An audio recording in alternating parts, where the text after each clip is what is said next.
Bạn đã bao giờ thắc mắc tại sao chiếc bếp từ ở nhà lại có vẻ ngược đời đến thế hay chưa?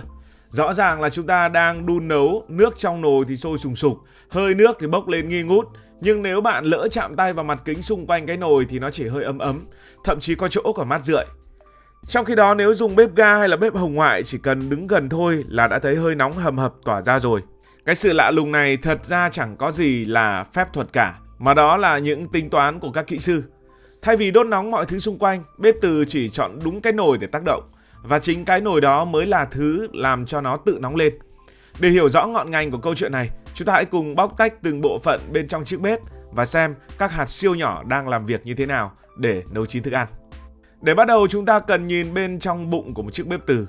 Nếu bạn tháo lớp kính đen bóng ra, bạn sẽ không thấy ngọn lửa nào, cũng chẳng thấy sợi dây lò xo nào đỏ rực như nấu bếp điện ngày xưa. Thứ duy nhất bạn nhìn thấy sẽ là một cuộn dây đồng được quấn thành những vòng tròn rất đều và phẳng. Đây chính là trái tim của cả hệ thống. Khi bạn cắm điện và bật bếp, dòng điện sẽ chạy qua cuộn dây đồng này. Nhưng điều đặc biệt là dòng điện này không đứng yên một chỗ. Nó liên tục đổi chiều với tốc độ cực kỳ nhanh, nhanh đến mức mắt người hay thậm chí là các máy móc thông thường cũng khó mà hình dung ra được. Chính sự thay đổi liên tục của dòng điện này đã tạo ra một thứ mà các nhà khoa học gọi là từ trường biến thiên.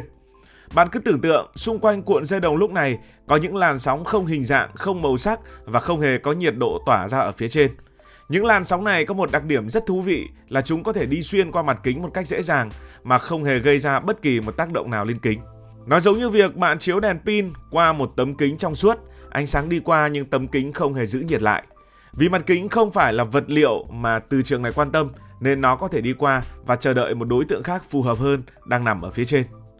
Chính vì thế, nếu bạn bật bếp mà không đặt nồi hoặc đặt một chiếc nồi bằng sứ hoặc thủy tinh thì những làn sóng từ trường này cứ thế đi qua không trung rồi biến mất mà chẳng làm cái gì nóng lên cả. Đây là lý do đầu tiên và quan trọng nhất giải thích tại sao mặt bếp lại không nóng. Nó không phải là nguồn phát nhiệt, nó chỉ là một cái trạm trung chuyển để đưa những làn sóng từ trường ở cuộn dây đồng hiện diện mà thôi. Bây giờ thì câu chuyện mới thực sự bắt đầu khi bạn đặt một chiếc nồi bằng sắt hoặc inox vào đây. Ngay khi cái đáy nồi chạm vào vùng nấu, những làn sóng từ trường mà chúng ta vừa nói ở trên sẽ ngay lập tức bám lấy các nguyên tử kim loại trong đáy nồi. Lúc này một hiện tượng vật lý xảy ra làm các hạt siêu nhỏ gọi là electron bên trong đáy nồi bắt đầu chuyển động hỗn loạn. Chúng không chạy đi đâu mà chỉ xoáy tròn tại chỗ bên trong lớp kim loại của đáy nồi, tạo thành những dòng điện siêu nhỏ nhưng cực kỳ mạnh mẽ. Người ta gọi đó là dòng điện xoáy. Điều thú vị là bất kỳ vật liệu nào cũng có một độ lý nhất định mà chúng ta học vật lý vẫn gọi là điện trở. Khi các dòng điện xoáy này cố gắng chạy bên trong đáy nồi, chúng va chạm liên tục với các nguyên tử sắt. Sự va chạm này sinh ra nhiệt lượng cực lớn. Giống như việc bạn chà sát hai bàn tay vào nhau thật mạnh và thật nhanh, chỉ một lúc sau, lòng bàn tay bạn sẽ nóng ran. Ở đây, các hạt bên trong đáy nồi đang chà sát với nhau bằng tốc độ hàng vạn lần mỗi giây, nên nhiệt độ tăng lên rất nhanh cũng là điều dễ hiểu. Chính cái nồi lúc này đã biến thành một chiếc bếp tự thân, nó tự sinh ra nhiệt bên trong lớp vỏ của chính mình để làm chín thức ăn. Bên cạnh đó còn một lý do nữa khiến nồi sắt nóng lên rất nhanh mà các loại nồi khác không làm được. Đó là sự đảo chiều của các nam châm siêu nhỏ bên trong sắt. Vì từ trường trong bếp từ thay đổi liên tục nên các phân tử sắt trong nồi cũng phải xoay liên tục để đuổi theo. Sự xoay chuyển điên cuồng này tạo ra ma sát cực lớn trong lòng vật liệu, góp phần làm cho cái nồi nóng lên như một cái lò phản ứng nhỏ. Vậy là bạn thấy đấy, bếp không hề truyền nhiệt sang nồi mà bếp chỉ đưa tín hiệu để nồi tự làm nóng mình. Đây chính là câu trả lời cho việc tại sao nhiệt chỉ tập trung ở đúng cái nồi mà không lan man đi đâu cả. Vậy thì tại sao cái nồi nó nóng như vậy, có khi lên đến vài trăm độ mà mặt kính ngay bên dưới lại không bị nung nóng theo? Câu trả lời nằm ở chất liệu của mặt bếp, thường được làm từ một loại gốm kính đặc biệt gọi là ceramic. Loại vật liệu này được các nhà khoa học chế tạo với những đặc tính rất kỳ cục nhưng lại vô cùng hữu ích. Thứ nhất, nó hoàn toàn không hít nam châm và không dẫn điện. Như chúng ta biết, từ trường chỉ tác động lên những gì có từ tính như là sắt. Vì kính ceramic không có sắt nên từ trường đi qua nó mà không gây ra bất kỳ một sự xáo trộn nào, cũng không có dòng điện xoáy nào sinh ra trong kính để làm nó nóng lên. Thứ hai và cũng là điểm quan trọng nhất, kính ceramic là một loại dẫn nhiệt cực kỳ kém.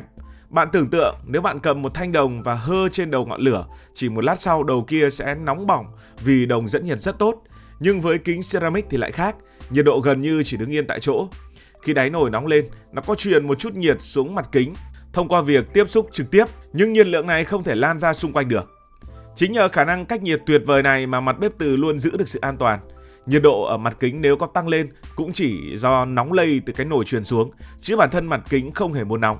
Điều này giúp cho hiệu suất của bếp từ đạt ở mức rất cao vì gần như toàn bộ năng lượng điện bạn tiêu tốn đều được dồn hết vào việc làm nóng thức ăn trong nồi, không bị thất thoát ra mặt kính hay không khí xung quanh. Đó chính là lý do tại sao nấu bếp từ bạn sẽ thấy nước sôi nhanh hơn hẳn bếp ga và căn bếp thì lúc nào cũng mát mẻ, dễ chịu. Chính vì cơ chế nồi nóng nhưng bếp không nóng này mà bếp từ được coi là loại bếp an toàn nhất hiện nay. Nếu bạn đang nấu mà lỡ tay làm đổ nước ra mặt bếp, nước cũng không bị sôi bùng lên hay cháy khét ngay lập tức như các loại bếp khác. Bạn thậm chí có thể lót một tờ giấy mỏng hoặc một chiếc khăn mỏng giữa mặt bếp và đáy nồi mà tờ giấy vẫn không bị cháy, trong khi nước bên trong nồi thì vẫn sôi sùng sục. Điều này nghe có vẻ khó tin nhưng lại là sự thật 100% dựa trên nguyên lý từ trường mà chúng ta đã tìm hiểu.